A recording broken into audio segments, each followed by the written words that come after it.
Hi, everybody. I hope you like the movie. You appreciate this movie, Fast and Dangerous, Race to the Bottom. So it was a privilege for me to direct this movie with the collaboration of Harold Crooks, who I also worked on the movie The Price We Pay some 5 years ago. So it was really important for me. It fits the objective of TaxCOOP and the tax competition and tax cooperation question is so important in 2020, 2021, that we thought at TaxCOOP that to do a movie on these special issues it was precious to us. And it was the first movie I directed as a tax specialist. It was really a huge objective. I wish to thank all the team, the TaxCOOP team, that supported me as a director on this movie. And also I wish to thank the movie team. Harold Crooks is here on this panel. Harold, the great documentarist Harold Crooks. Thank you so much, Harold, for being there with us. Harold, as Tammy said before, Harold also directed many other movies, and thank you, Harold, for being there. We also have Kimberly. She accepted to give an interview for the movie during the lockdown. So I remember, I know you will laugh when I will say that, when we travel with your iPhone in your house, and we were trying to find the best spot for your interview. Thank you so much, Kimberly, for accepting to participate in this movie. And we have Joy. Thank you so much, Joy, for being there as well. Joy is also our young star in the movie. So I have just a few questions. This is like a relaxed discussion among us. And I know you just watched the movie, Kimberly and Joy, maybe yesterday or this morning. So I wanted to send you the movie just before the panel so I can have your fresh thoughts on this. So I have just a few questions for this panel of discussion. My first question is maybe more to you, Joy and Kimberly, is how strong you feel is tax competition? And do you feel we are stuck in a race to the bottom? And if so, do we have solutions? Can we hope for a solution to this, to end this? So maybe, Kimberly, let me hear your thoughts. I know your thoughts already because I interviewed you, but I wish the world will hear your thoughts on this. Thank you so much for having me and for putting together that movie, which must have been really something. Tax competition is a huge problem. To address your first question, there's a lot of evidence that it's a very important force in how our economy is felt by ordinary people. So, for instance, we see corporate tax rates have come down steadily over the past few decades, while more of the tax burden has been shifted to ordinary workers. And this has happened at the same time that we've seen dramatic increases in income inequality in many countries. Not all countries, but many countries have seen that. So we usually count on the tax systems to sort of reflect our values and even things out for people so that those who are winning might pay a little more, but those who are losing might pay a little less, and that therefore it will sort of make the economy as a whole more fair. But unfortunately, over the last few decades, we've seen at the very same time that we've seen this increased income inequality, we've seen the tax system actually work to turbocharge that by dramatically cutting taxes on capital income and income at the top relative to those on labor and on workers. And this has shown up in a lot of different ways, not just lower tax rates, but also lower tax revenues from the corporate tax. So in the United States case, this has been particularly severe. We're down to only 1% of GDP from the corporate tax, whereas we used to get much more than that. So I think that that's one piece of evidence that this is a very real problem. In terms of solutions, I think the biggest missing ingredient is political will. There are a lot of really useful solutions out there. I personally have been advocating more recently for minimum taxes as one way of countering this, as I mentioned in the movie, right? If countries have the political will to do that, and even some leading countries could start, right? That changes the dynamic by encouraging other countries to also raise their taxes, because otherwise the minimum country systems will tax the income. So I think that's one good solution. There are also other creative ways to make the tax base itself less sensitive to these pressures, like focusing on formulary solutions. And the OECD and G20 have put together some hybrid options too. So I think that the biggest thing is to sort of continue to push for this, because the solutions are there. We just need to argue for them and make sure the politics are there to support those kinds of solutions. Thank you so much, Kimberly. Joy, what do you think about this? Do you feel the same? Do you feel the same thing? You have this perspective more from Africa, developing countries. I know, Kimberly, also you are very concerned about their concern as well. But you know, what are your thoughts on this, Joy? So I certainly agree with Kimberly that tax competition is still a challenge, and it certainly continues to guide the hands of policymakers, who often believe that engaging in competitive policy making could attract investments. But this is now increasingly at the expense of the tax revenues that could be used or invested in very, gender responsive public services, and which is more important than ever given the crisis that we're currently going through. And I think Kimberly raised a really good point that, previously, despite declining rates, OECD countries were witnessing a growth in corporate tax revenue. And this was mainly because the corporate sector was growing and, they were engaging in broadening the base. But, this is increasingly, it's no longer the case. And moreover, in developing countries, there's a heavy reliance on corporate tax revenue, but they've not witnessed that same growth. They've not enjoyed the same benefits of declining rates, which what is referred to as the corporate income tax rate puzzle. And, as more countries that are not beneficiaries of this competitive system begin to join the global tax system, we've begun to see, some of the looking for the word, the failures of the system, let me call it that, and the weaknesses of the system. So what I'm really saying is an exclusive group have enjoyed the benefits of tax competition. More countries have joined in, more developing countries have joined in, and the weaknesses are now evident. And we now need solutions that respond to developing countries and developed countries' challenges. What we currently have at the OECD with the debate on the digital economy could have a potential, the minimum tax rate could be a potential floor to tax competition, depending on how it works, depending on how that minimum effective tax rate is designed and for whom. But, more importantly, we need to start to question whether we need a more globalized body responding to the tax challenges of all countries. And this isn't to undermine the efforts of the OECD. The OECD have made significant progress in the work that they've done in terms of, influencing policy and developing responses to unique challenges of developed, wealthy countries. And that's something we really have to point out, developed and wealthy countries. Now we are at a point where we also need to acknowledge the challenges that developing and least developed countries are facing. And that has to be done from every framework. We tried to do it in the trade space. It didn't quite succeed with the Doha Development Agenda. Maybe we can demonstrate that it can be done from the tax space, that we can acknowledge the unique challenges, the contextual capacity, expertise, and even the pacing issues. And by that, I mean the timing issues that most of these countries face. So they're not moving as fast as the US is in terms of technology, for example. And we need to now acknowledge that. So there are solutions. Increasingly, of course, the OECD has established the inclusive framework to create a framework that's more inclusive of developing countries. But more can be done, perhaps even from a regional perspective. And I hope we can touch on that as we go forward. Thank you so much, Joy, for this answer. But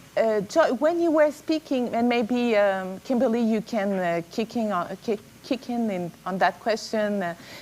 When you were you were saying that there's a group that are benefiting from tax competition. There's a group of country that is benefiting from tax competition. Which country you mostly refer to, if I may ask? You're essentially asking me to name and shame in the same way that some lists have named and shamed.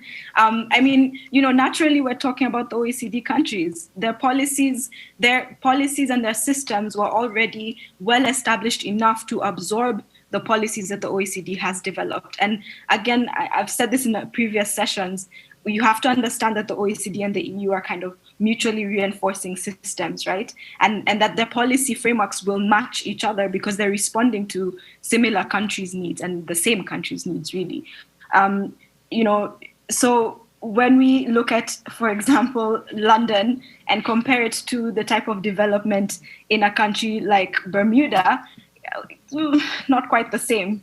Right, not quite the same, and not quite the same standard of living, not quite the same level of inequality, not quite the same types of wealth classes that you're seeing emerging in London.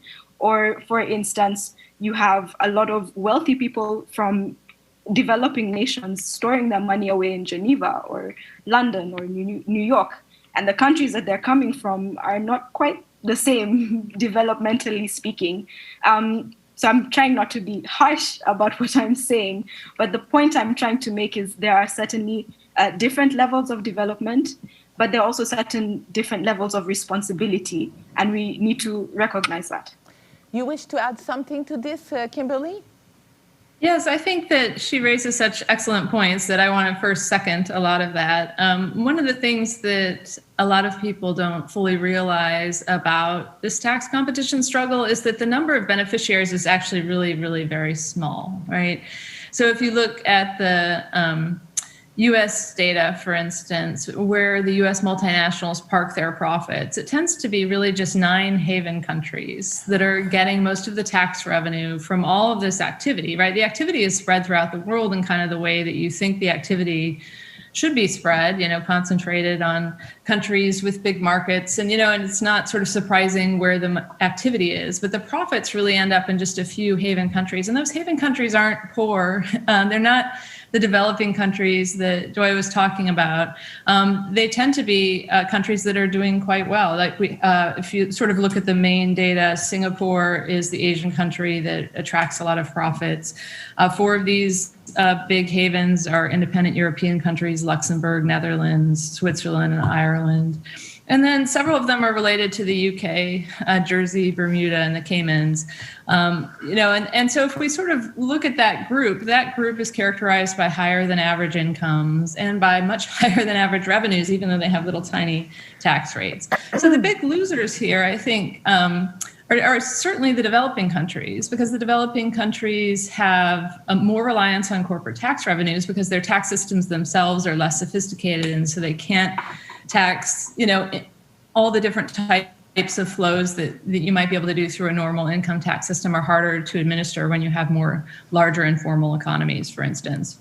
And so by being more reliant on corporate tax revenue, when that revenue is challenged and shifted over to havens, they're particularly disadvantaged. And that also means that the solutions that we focus on need to be administrable. And I definitely appreciate the OECD G20 efforts in this, but one of the things we could fault them for is complexity. If you look at the solutions that are involved, they tend to be enormously complex. There are a lot of accountants and lawyers who might be able to figure that out, but they're not necessarily simple to administer for typical countries. So one thing we need to keep in mind here is coming up with solutions that are administrable and that recognize these really big harms in developing countries. Across the rich countries, I would say they're both winners and losers. I think from a revenue sense, like the United States is definitely a loser. We generate a lot of this activity, but we get almost no revenue from it, right? But US shareholders are winners, right? So the people who own stock in these companies are really benefiting from the fact that they're avoiding all this tax, and they're shifting the burden onto other people. And so it's really kind of about the elite groups in each of the countries benefiting at the expense of ordinary people. Thank you so much. Thank you both Joy, Kimberly, for these these answers that are so straight to the point, and we feel that we know the truth. So thank you so much. We'll jump to a more maybe more broad question. In the movie, one of the things that we're very proud in this movie, the movie team, is the fact that in this movie we show, maybe for the first time, we demonstrate maybe for the first time that if we are stuck in this tax, very chaotic situation globally, is because not only we have an archaic tax system, but we know now for a fact that when we globalized, we did not address tax competition and a threat to race to the bottom. We addressed, many issues. The fact that, we don't want to race to the bottom in workers, situations and in many issues, but we did not address the fact that we might fall in a race to the bottom and countries will be stuck in a tax competition among them. So my question, and it's very important because, if we want to solve the problem, we need to go and understand exactly how the problem has been created. And we feel in the movie thing, we felt that, maybe this as a whole, standing alone, can actually influence the history of globalization, because now we know that globalization has many positive consequences, but unfortunately, or for whatever reasons, it has been forgotten. It has not been discussed. So 30 years after, we're asking the very wealthy who took advantage of this hole in globalization and took advantage of reduction of taxes. We're asking them, would you agree to pay more taxes starting from now? So my question to you is, and I'm going to ask with you, Harold. We have been working together for a while now, I can say, and I never asked you this question during we worked together on this second movie. Were you surprised about this finding? Thanks very much. And I'll very quickly reiterate, before I jump into the question, Brigitte, I just want to congratulate you and the two other Quebec women, Judge Louise Otis and Professor Lynn Latulippe at the University of Sherbrooke, for having put together this remarkable World Forum. I just think it's astounding what you've accomplished, and I think you deserve an enormous amount of congratulations and credit for doing this. And thank you, Harold. Thank you so much. It's a teamwork, of course. And before I get specifically to the answer, I'd like to bring what I see as a little historical perspective to the question, because the one interview that never made it into The Price We Pay was with Professor David Stavage at the University at NYU, New York University. And basically he was trying to determine the causes for the development of progressive taxation. This was in the West, he looked at a whole range of countries in trying to identify the causal factors that led to the creation of progressive taxation. And for him, it basically came down to the crisis of the First World War, which also happened to be, at which time there was also a pandemic. So you had the First World War, where there was an enormous amount of literally human sacrifice, where the youth of the Western world were being sent to be slaughtered.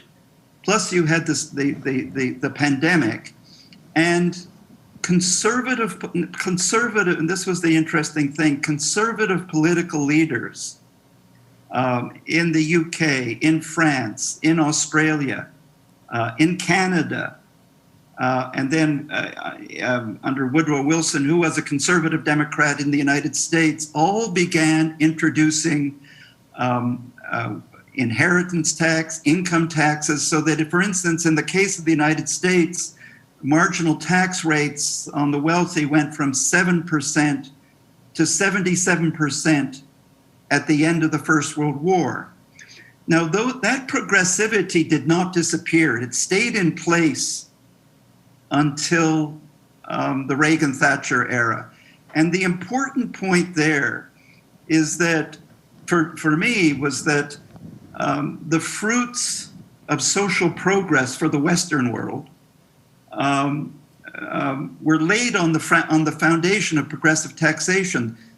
The creation of a middle class and of a social welfare system was all based on that progressivity. And I'm very mindful of the fact that this conference is taking place at the time of another pandemic. And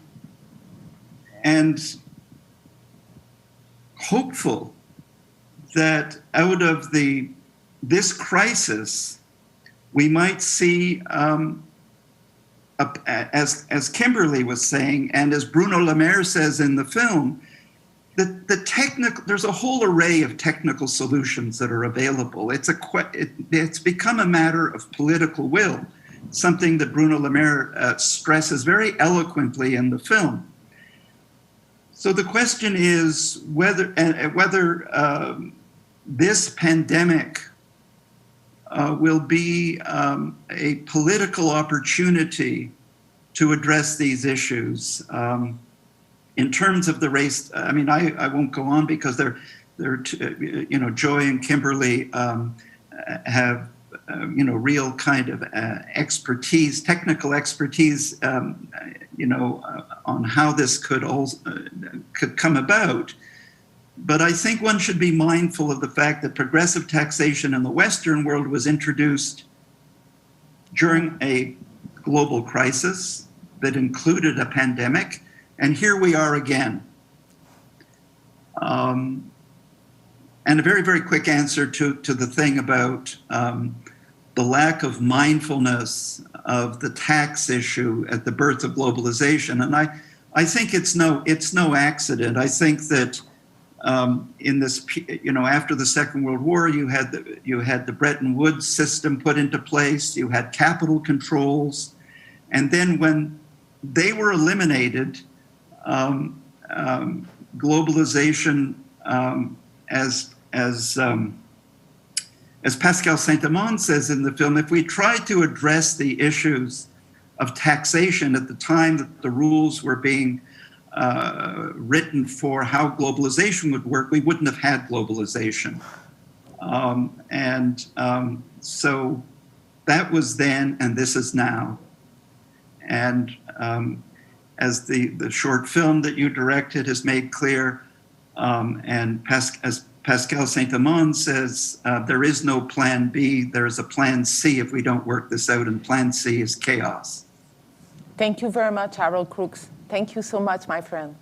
Kimberly, I feel you have thoughts on this as well. Please. Yeah, I feel like I've been waiting for this question my whole life. So I recently wrote a book in 2019 that I called Open, the Progressive Case for Free Trade, Immigration, and Global Capital. And what that book argued is not that we need kind of a completely laissez-faire version of globalization, but that there is a way to make globalization really successful and well-functioning for ordinary people in ordinary countries, right? And I think there's more than one way we can react to the record of globalization so far. So for instance, we have seen it's created a lot of wealth in a lot of different countries, and that's something to be celebrated. But, if it doesn't spill over to the regular people in regular countries, right, we're going to end up with a big backlash against globalization. And we've seen a lot of that in the United States, in Brazil, in many countries that have turned in a more nationalist direction. And that nationalism is quite dangerous for the well-being of ordinary people. If we raise, for instance, revenues through tariffs, and if we restrict migration because we're busy blaming other people for, economic success that's not broadly shared, then we're ultimately going to make a lot of people in the world much worse off. Whereas if we respond to the challenges of globalization by working towards a fairer version of globalization that really enables success for everyone that's more broadly shared, I think that's a much better and more productive way forward than risking this backlash against capitalism itself or against globalization. And so, there's several components to that. One is this project that you've been working on. If we can make our tax systems fairer and more equitably shared, then that can go a long way to making sure that everyone can prosper from the fruits of globalization. And so I think the tax system is really our most fundamental tool, and we need to summon the political will to really make it work for us. But I also think around the issue of climate change, there are ways to make sure that globalization is also a green globalization, and that means allowing the trade in environmentally friendly products. But it also means allowing occasional restrictions on trade if, for instance, carbon isn't addressed in some of the trading partners, right? It's not fair for a country that has taken very aggressive steps to counter carbon dioxide emissions to then have that progress eroded by importing the equivalent of non-carbon compliant kind of goods, right? And I think there are ways that one can address this enormous challenge of climate change that are quite sensitive to the needs of developing countries. For instance, if you have to have carbon adjusted tariffs, that's a revenue source that you could then use to fund mitigation efforts in poor countries. And that might be a good way to target those funds. But both climate and tax, I think, point out situations where when countries work together, they can get much better equilibria than they can if they're just pursuing this prisoner's dilemma type of race to the bottom, where they're making the global economy work for some, but really not for typical people. So I think redesigning globalization to work for ordinary people is the paramount challenge of the next decade and beyond. Kimberly, I just adore what you just said. I just wish the TaxCOOP team will tweet with the last sentence you just said. I just adore this. Thank you so much. Joy, you have any thoughts on this? The tax base of what that rightfully belongs to another country, that's moot.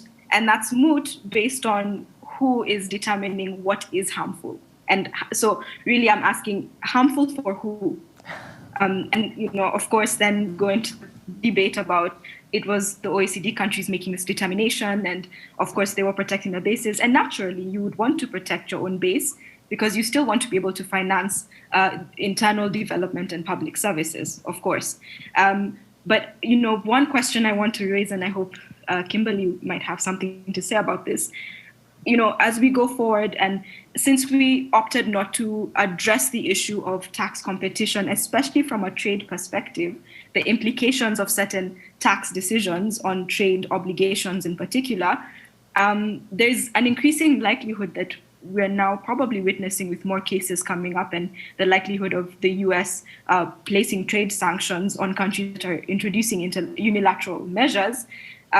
Countries that opt to introduce defensive tax measures. And when I say defensive tax measures, I mean measures to protect tax bases, measures to protect the environment, measures to protect even micro and small and medium enterprises. There is a likelihood that this could now be seen as a trade barrier, an aggressive trade barrier. There's a Panama-Argentina case where this was they tried to address this, but it didn't quite pan out properly. But we're now moving to a place where indeed countries will need to take on defensive tax measures because we do need to protect tax bases. Is soft law appropriate? Is the OECD approach of standards and recommending regulations still appropriate? I leave that an open question. But we must now begin to probably address the interaction with trade obligations. And we probably need to consider how developing countries will deal with the expenses of being accused of taking defensive tax measures. Thank you, Joy. Thank you for for raising this very important question. And we can see already that this is something that,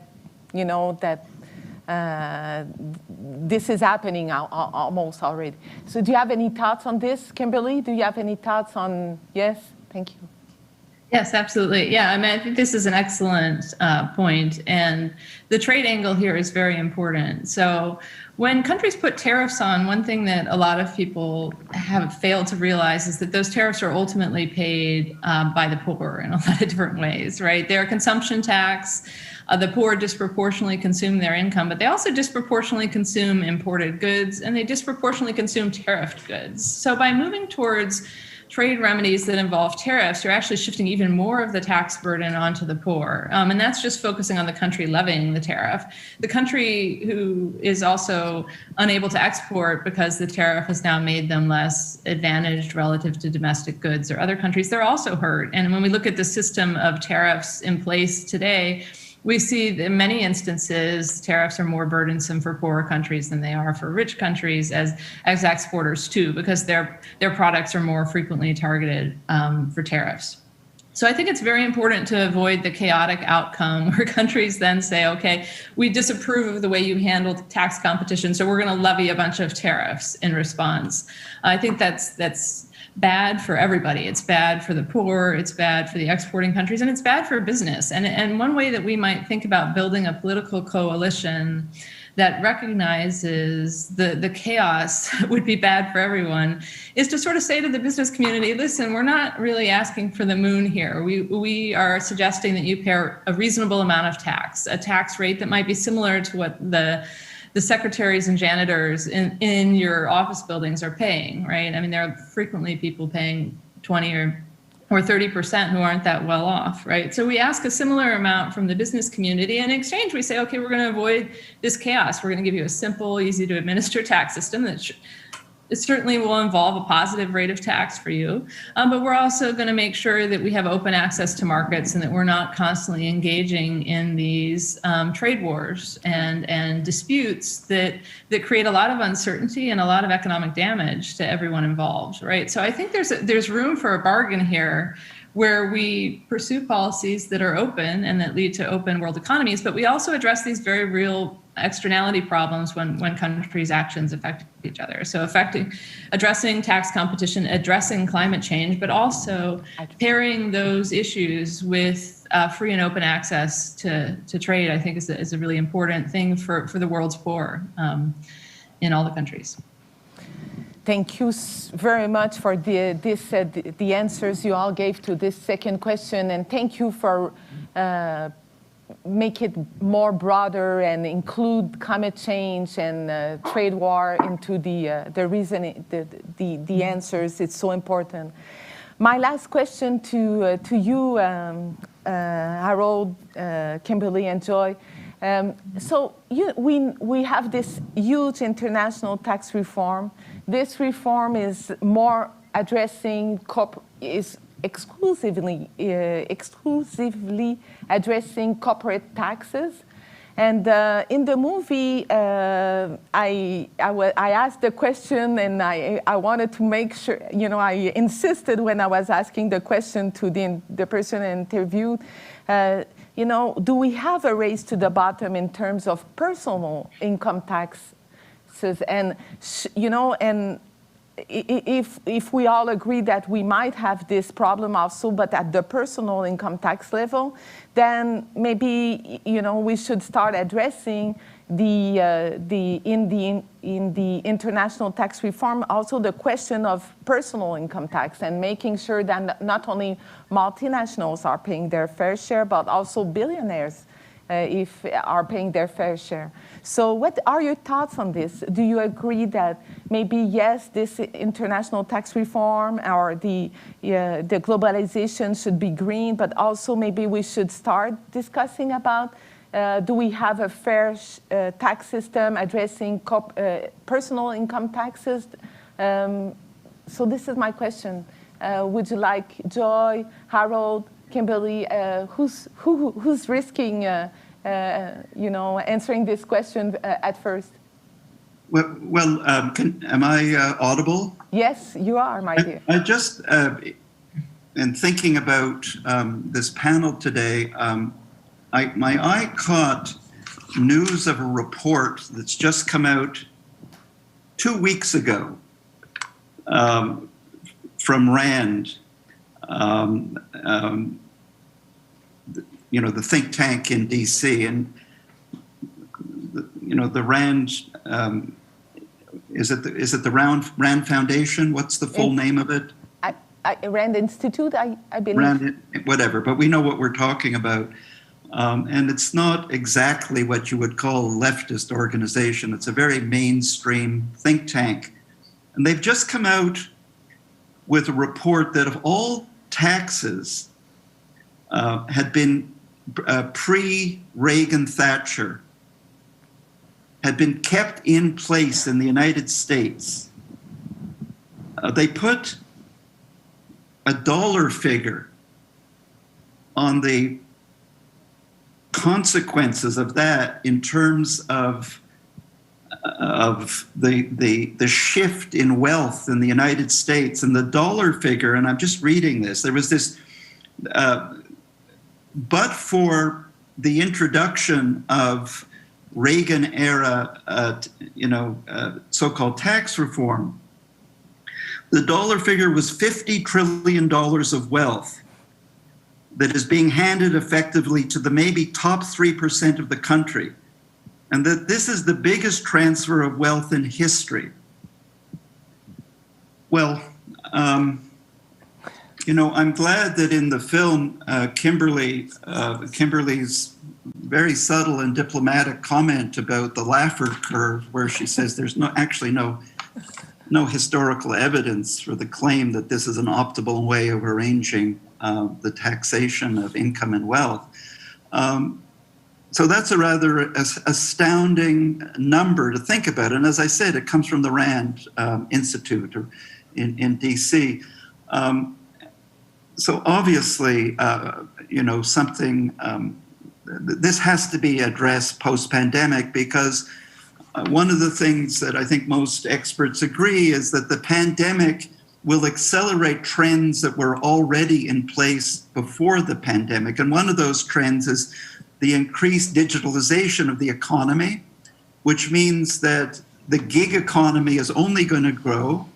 Therefore, precarity is only going to grow for a large part of the population because of the digitalization of services and consumer goods. So, and then to backtrack to, not to make this so Western-centric, I remember I came of age in, what the French called les 30 glorieuses, the 30 years of extreme affluence in the Western world that came after the Second World War.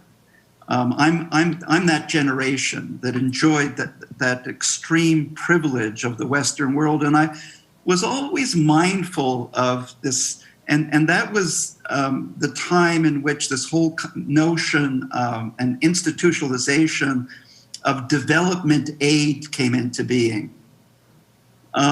And I always wondered whether if the transfer pricing of African and South American wealth had been dealt with, the transfer of profits out of these resource-rich parts of the world had been addressed, whether there would have been any need for international development aid. In other words, the movement of the wealth of the so-called developing world out of those parts of the planet through corporate transfer pricing, if somehow that is seriously addressed post-pandemic, we can forget talking about international development aid forever.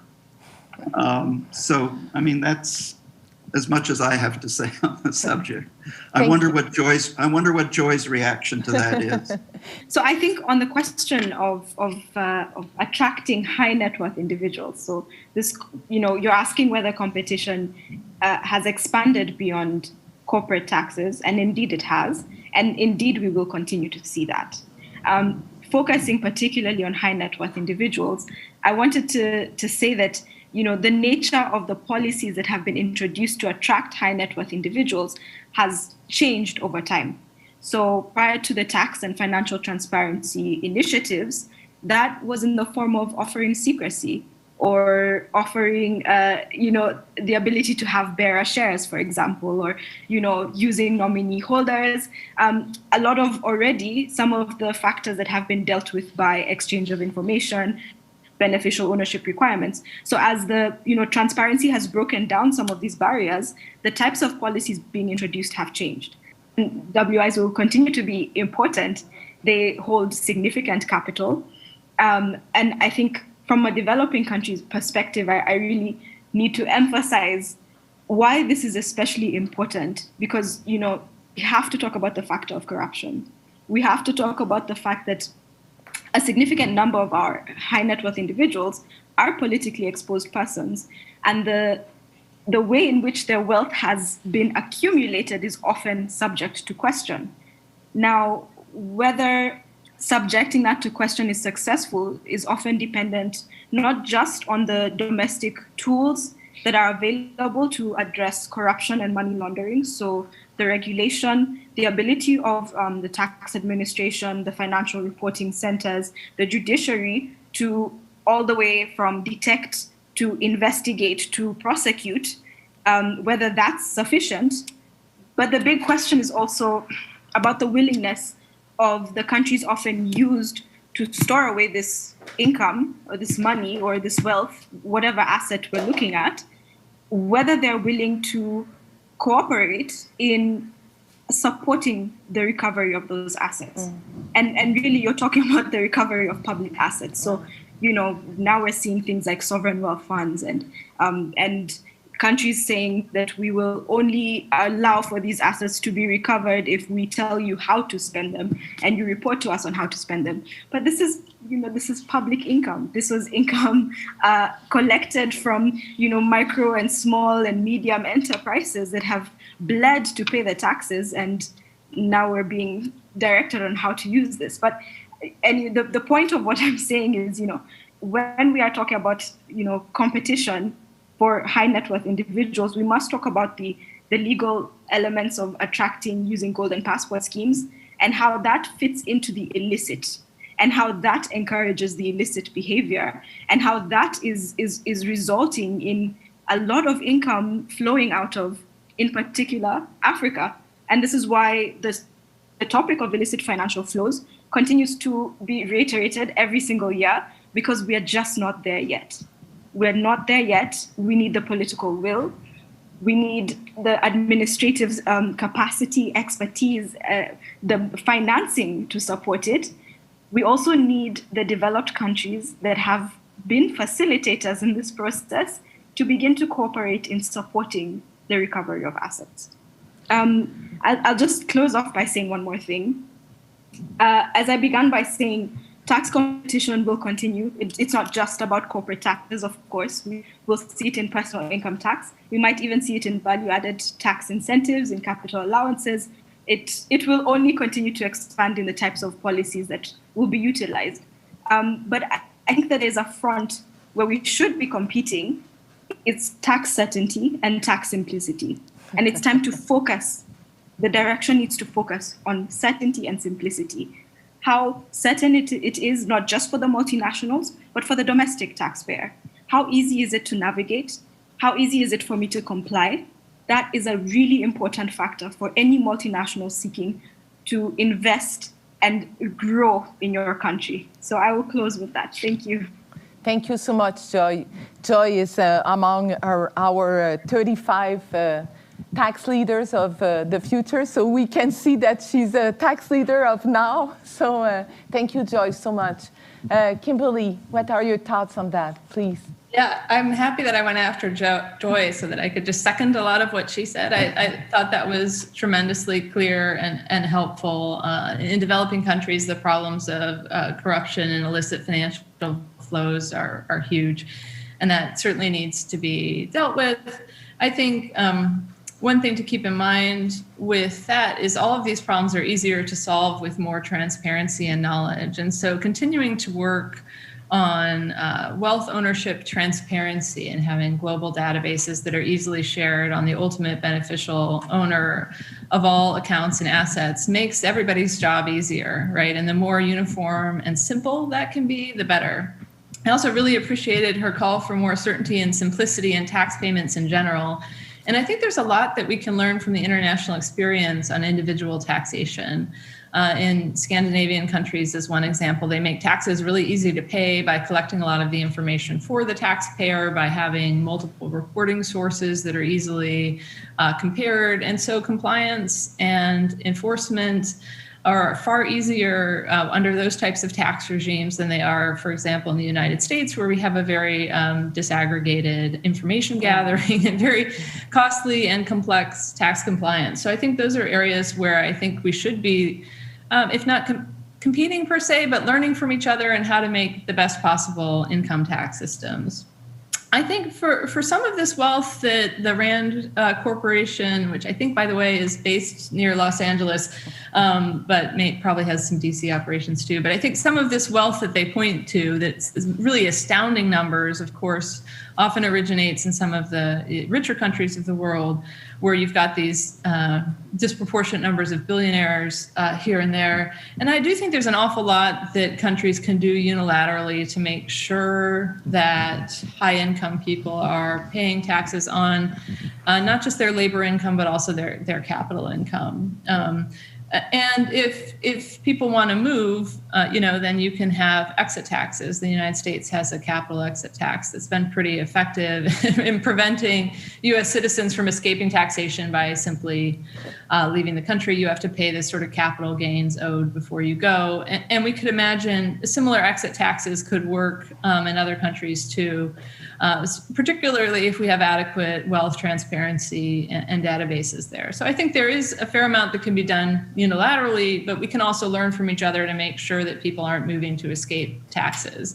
And in the rich countries, at least, I also think that some of that mobility is overstated. There aren't a lot of people who want to literally live, on an island of Jersey so that they don't have to pay taxes, right? So if they're actually residing in another country, right, then there's a reason to think that future income should be taxed by that country. But if they're just pretending to live somewhere else, I think that we have a lot of tools for dealing with that should be brought to bear on that question too. Thank you all. This is so great. To have a panel like this discussing about these very important questions, and to have Joy, Kimberly talking about, from their own perspective about tax competition, tax cooperation is really precious now. Thank you also very much, Harold Crooks, for sharing your thoughts. I know you have been involved in these issues for many years through your movies. So thank you very much also, Harold Crooks. And I really invite you to watch the movie. It's a short documentary that also will be presented tonight on National Canadian TV at 8 o'clock. And, I really encourage, all the tax specialists to really try to find ways to explain these issues. They are complicated, so we need to explain these issues so the mainstream people will understand them. And as Harold, Joy, and Kimberly said, if many people understand these issues, then it's easy to push on the political will, which is really missing, the political will we all agreed on. Thank you so much. Thank you. Thank you. Thank you, Joy. Thank you, Kimberly. It's an honor. Thank you.